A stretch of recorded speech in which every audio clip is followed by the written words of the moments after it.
Anyhow, the next video we're going to be watching, actually we're going to be watching two videos next video. It's going to be two music videos from PunishingGrayRaven this time around, actually. Previous was Arknights, now it's PunishingGrayRaven. It's the first video we're going to be calling, we're watching the acoustic, no, I don't need acoustic version.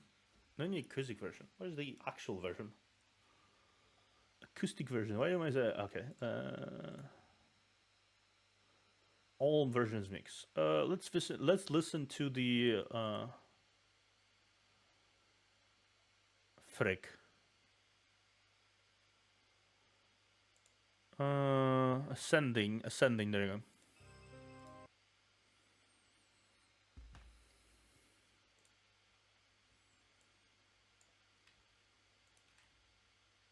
go. Let's see, acoustic version. Is this the normal one? Yeah, that's the normal one. Okay, let's watch this one instead.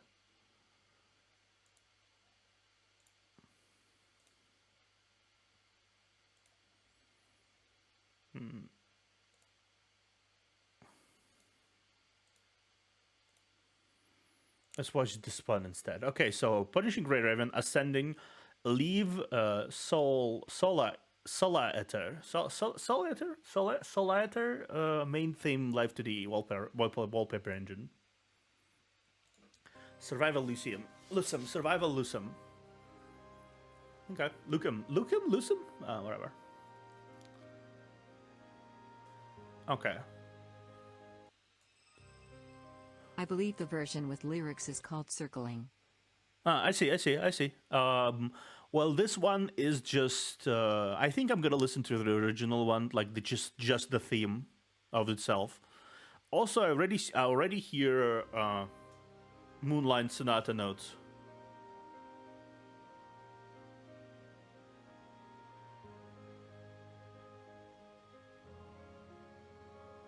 Yeah, it's Moonlight Sonata.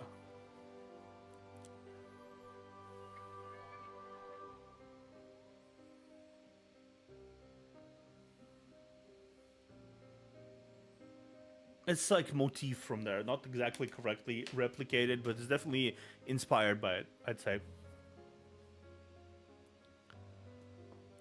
This is a cut-down version for the login screen.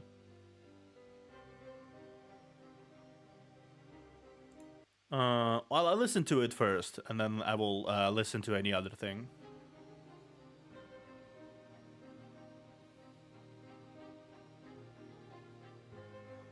I like how the underlying music is the Moonlight Sonata motif used, like it's like, and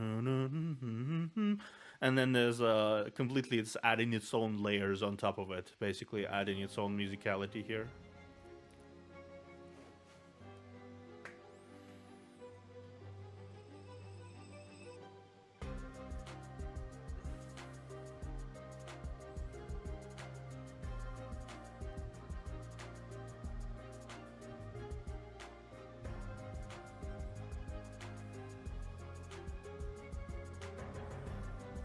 That's a remix style.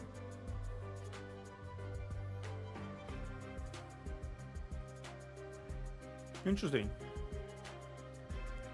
Underlying motif is still the same, but it completely gets transformed into something completely. It's something different from all the layers that has been slowly added on top, like a sandwich, basically. And the Moonlight Sonata is like sandwiched in between those layers.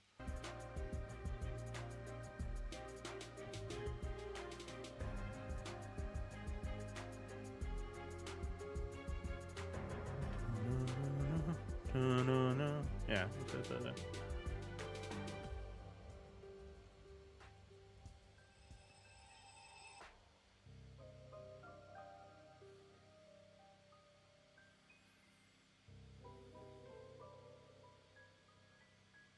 I wonder what it symbolizes. Why this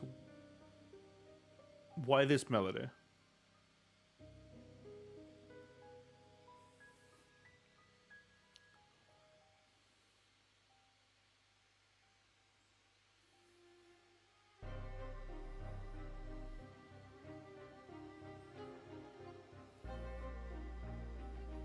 Wonder why this kind of thing.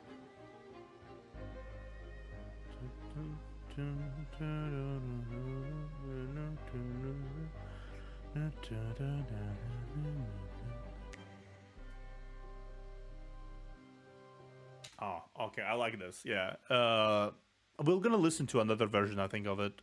Which version should I listen to after? Just like to get the full context of it, because this is clearly a little like dumbed down version, I'd say, of the song. At least doesn't have the full pizzazz of it.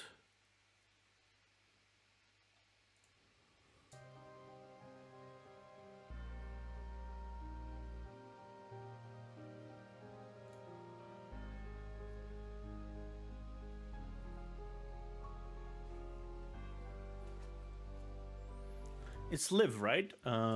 It's a frame. It's a LIV frame, right? Or horseshoe. It's like it looks like a LIV frame, but like the hair is different. So it might be wrong. I don't remember why. Who's does it?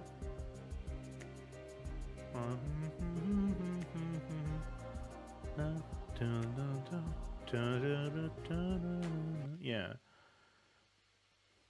It's interesting how they managed to implicate such a segment of melody into something that is more repeatable. Obviously, this is for the more repeatable stuff, right? For the main for the banner or something like that. This is the version for the banner, but they still managed to make a simple motif and made it like so endlessly repeatable that it won't be really that weird to listen to it over and over and over again in the menu.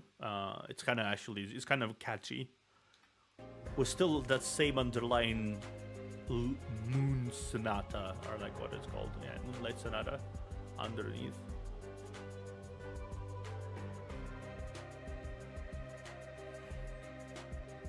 And still they add like segments on top of it as they go. There's only piano, there's slowly adding other parts of the music. Then there's the beat that drops very softly. Then there's the chorus that just got added.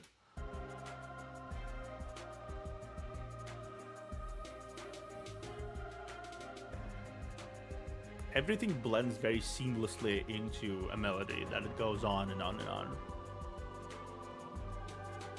Changes and shakes up. I like this.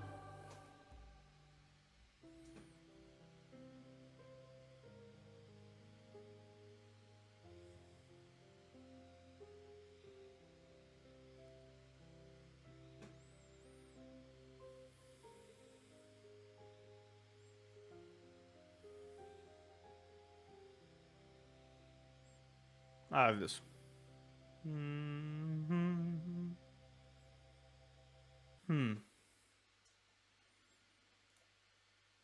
Interesting. Let me see. Ascending PGR.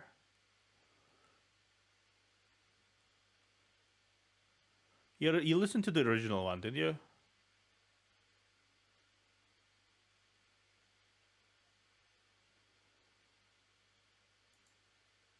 Circling.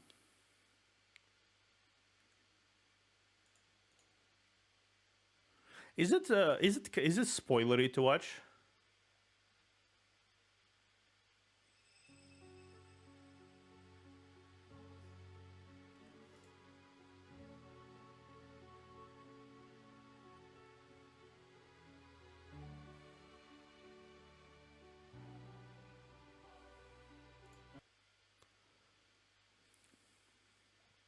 Interesting. So this is yeah, this is LIV.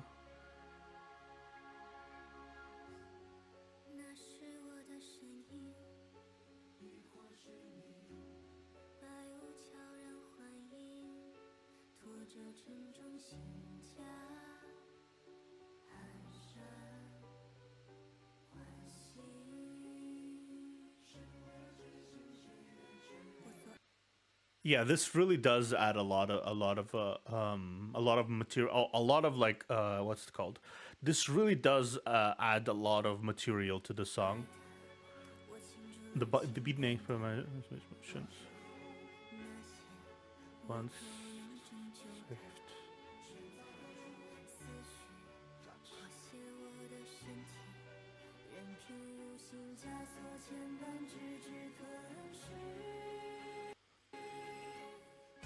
It's not a surprise someone like Liv is a very tragic figure in this world, because this world is not exactly a pleasant one to be in at all times. It's not really that, how do I say it? It's not good to be in all the time, especially if you're an android as well, like especially a frame, quote unquote.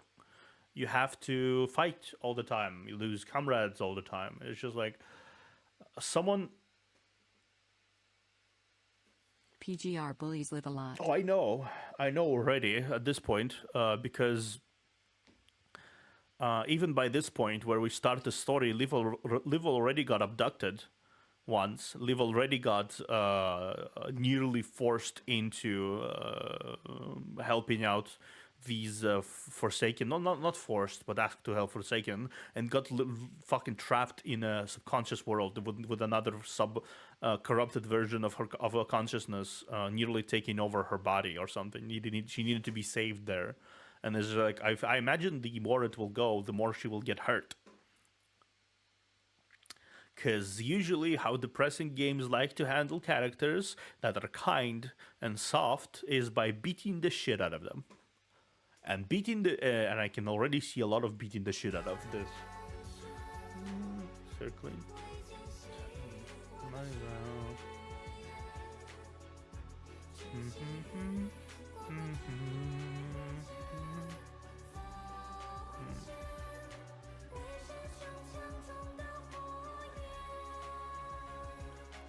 Love that does not look lovely.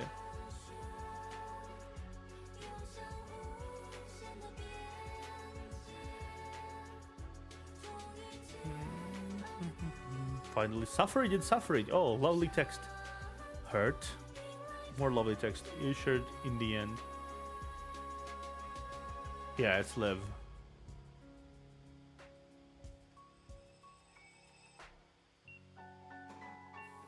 Damn.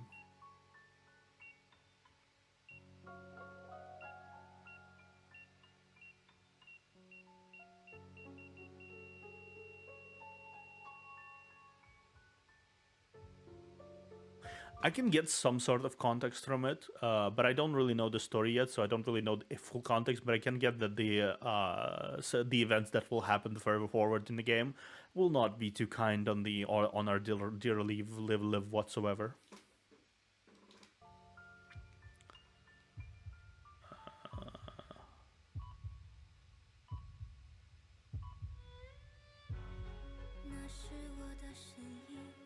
I figure. Opening, and then scorching the sun, the tip of the hand, and the fingertips. Windy. Oh. Fragment. Run love. For my emotions. I know this is the these are the original team, right? This is Liv. This is is one of them Kamui or I know Lee. I know Lee, Liv. This is Lucia. These gloves are Lucia. And who's the fourth one? Is it Kamui? Ah, Commandant. Okay, yeah, Commandant. Bottom one is Commandant. Bottom is Commandant. Yeah, it's Commandant. I figured the glove was kind of weird because it's like the glove. It's Lee, Liv, Lee, Liv, Lucia, and Commandant. I suppose so. They are the original GrayRaven squad after all. Blood Rain. Oh, lovely. Also, red lilies signify in Eastern culture. Red lily signifies death. The fact that the white lily, which is the pure, is slowly turning red through the blood falling on it, I think that is a great indication of something pure turning into not pure, basically pure, and this kind of pure symbolism of something pure and, how do I say it, clean, turning completely around into something tarnished almost, and obviously dead. Awakening, all moments of truth. So isolate this moment.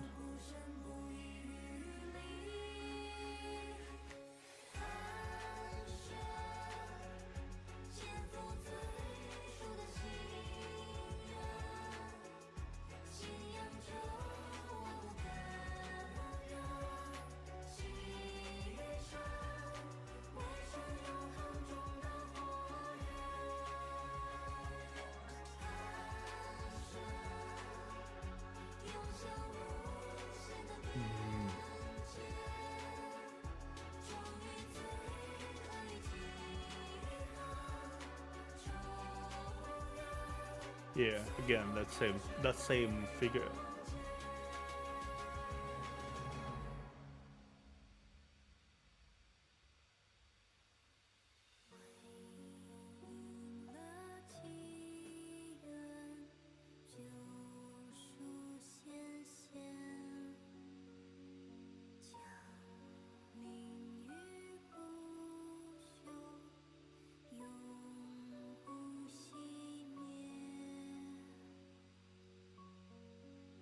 Interesting. Interesting. It's really interesting because the entire theme of the song so far is this darkness and everything is just like tarnished. But then at the end, the last few seconds, the music calms down, the beat stops, and the only piano remains, which is kind of mirrors what originally was happening. The originally was just piano, but it was kind of darker. Now it's kind of peaceful and like almost calm, and it's just like the storm passed, and this is what is left on after the storm is left, which is this sense of peace and almost appreciation for what they have. It's like this appreciation for the redemption almost of the situation, on some level. It's not uplifting or like a beat or it's more content, I want to say. I want to say peaceful, but mostly content.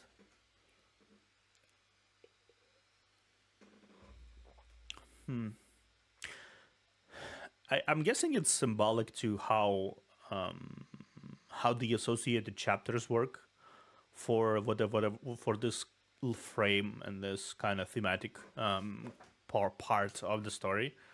I would assume that is like how it goes. Like most of it is dark, but there's like a breath of fresh air at the end, and it doesn't stop everything from being destroyed per se. It doesn't stop the ruins from being there. Doesn't fix anything, but it does have that hopeful twang at the end. What the fuck is this? Alias leg day. I see. It has anyway. It has like that hopeful twang at the end that does put a great like dot on everything that has been there before. I like this. I like this. Yeah, I like this. I really do like this. I think it's a very fitting kind of finale to a seemingly dark song.